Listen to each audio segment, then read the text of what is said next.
Kasama.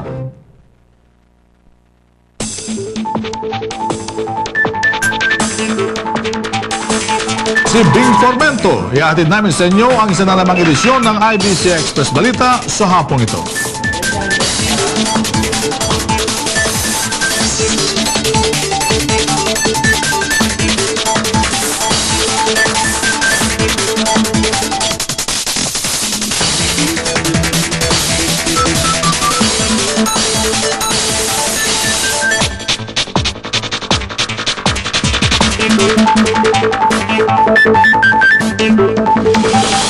Sa ating top story, pandemic alert level para sa swine flu, itinaas na ng World Health Organization. Mga ospital sa bansa, tiniyak ang kahandaan sa posibleng pagpasok ng swine flu virus. Bagyong Trising, nagbabanta sa Southern Luzon at Visayas Region. 7,000 pulis itatalaga sa Metro Manila para magbantay sa paggunita ng Labor Day. At Pangulong Gloria Macapagal Arroyo, tutulak sa Syria para maghanap ng mga mamumuhunan sa bansa.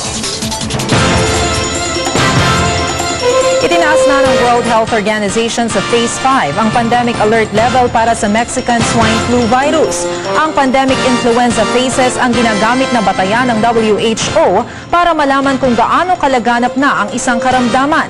Sa Phase 1, ibig sabihin may natukoy na virus na nagdadala ng sakit sa mga hayop, pero hindi pa ito kinakikitaan ng senyales na posibleng makaapekto ito sa tao. Masasabing nasa Phase 2 na ang pandemic alert kapag nagdulot ng impeksyon ng naturang sakit ng hayop sa tao. Kapag umabot na ito sa pinakamataas na level na Phase 6, ibig sabihin kumakalat na ang sakit mula sa isang rehiyon tungo sa iba pang rehiyon at kailangan ng magpatupad ng contingency plan para sa lahat ng antas ng health system sa buong mundo.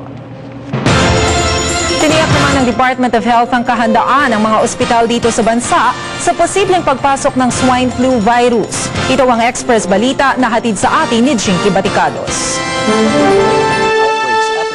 Inaasahan na ngayon hindi lamang ng mga bansang apektado ng novel swine influenza H1N1 virus, ngunit maging ng mga hindi pa apektadong mga bansa ang agarang implementasyon ng pandemic response plans. Ito matapos na maitaas ng World Health Organization ang pandemic alert ng Mexican swine flu sa Phase 5. Kaya naman kanina, nagsagawa ng Common Conference ang pamunuan ng Department of Health sa lahat ng mga directors of the Centers for Health Development, kasama na ang DOH retained hospitals at maging ang lahat ng mga epidemiologists upang pag-usapan paghahanda sa mga plano, direktiba at control systems para sa hindi maiwasang outbreak. Inalerto na rin ang pagbuhay sa Health Emergency Management Task Force sa buong bansa. Phase 5 means that there is now human-to-human transmission of the virus, causing sustained community outbreaks in at least 2 countries in one WHO region, and these 2 countries are Mexico and the US. In this scenario, it is expected that air travel can further spread illness, thus increasing the risk of a full-scale pandemic. Ipinakita rin ng kalihim sa media ang kahandaan sa gamot. Ang Tamiflu na siyang na-donate ng pamahalaan ng Japan at maging ng Unilab ay sapat umano. Nagbigay na rin ng direktibang Pangulong Arroyo sa DOH na magdagdag pa ng 10 milyong pisong halaga ng Tamiflu upang maging sapat para sa kinauukulan kung sakali. Kasabay nito, inihayag ni Duque na kung umabot man tayo sa tinatawag na worst scenario ay maaaring magdeklara ng emergency power ang pamahalaan. The government has in its authority and power to use instrumentalities, no, such as the military and police, to make sure that walang breakdown of law and order, and hindi impeded or obstructed ang delivery of services. Magkagayunman, hindi pa rin umano ipinagbabawal ang pagpunta sa ibang bansa, lalo na sa mga bansang apektado, ngunit nananatiling nananawagan ng DOH na kung hindi rin lang kinakailangan, ay pagpaliban na muna ito. Muli ring nilinaw ng DOH na ligtas pa rin kumain ng baboy. We reiterate that pork is safe to eat and that the Mexican swine flu is not transmitted via consumption or eating of pork.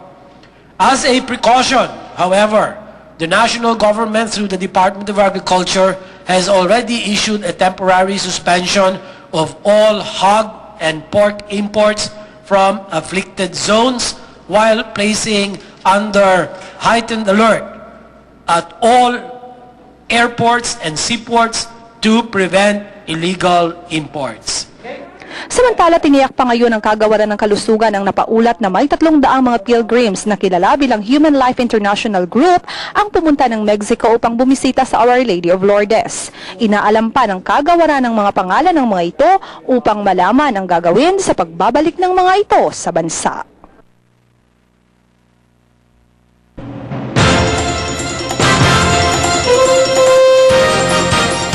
Samantala, maging ang Philippine Airlines ay nakaalerto na laban sa pagpasok ng Mexican swine flu sa ating bansa. Patuloy ang pakikipag-ugnayan ng pamunuan ng PAL sa mga otoridad para mapigilan ang mga pasaherong may sintomas na mula sa Amerika at iba pang mga bansang apektado ng Mexican swine flu na makapasok sa Pilipinas. Tuloy-tuloy din ang pagpapatupad nila ng quarantine procedures at iba pang mga hakbanging isinasagawa nila noong nagkaroon ng SARS epidemic. Wala mang travel ban sa bansang Mexico, dulot na rin ang lumalalang problema ng swine flu. Nagbabala pa rin ang Foreign Affairs Department sa lahat ng Pilipino na kung wala ring importanteng gagawin, ay huwag nang tumungo sa bansang apektado ng sakit na ito, partikular ang Mexico. Sa kabutiang palad naman, wala pa rin Pilipino na naitatalang nahawaan ng swine flu. May lagpas 300 ang Pinoy na nasa Mexico. Samantala, iginit ng National Disaster Coordinating Council na nakalatag na ang mga preventive measures para maiwasan ang pagpasok ng swine flu sa bansa, partikular ang pagpapaibayo ng seguridad sa mga ports at paliparan. Malaking tulong na rin ang mga thermal equipments, maging paghahanda at kasanayang nakuha ng bansa sa anti-SARS campaign ito noon. Nakatakdang bumiyahe patungong Egypt at Syria si Pangulong Gloria Macapagal Arroyo simula bukas. Ito'y sa kabila ng patuloy na banta ng Mexican swine flu. Narito ang report.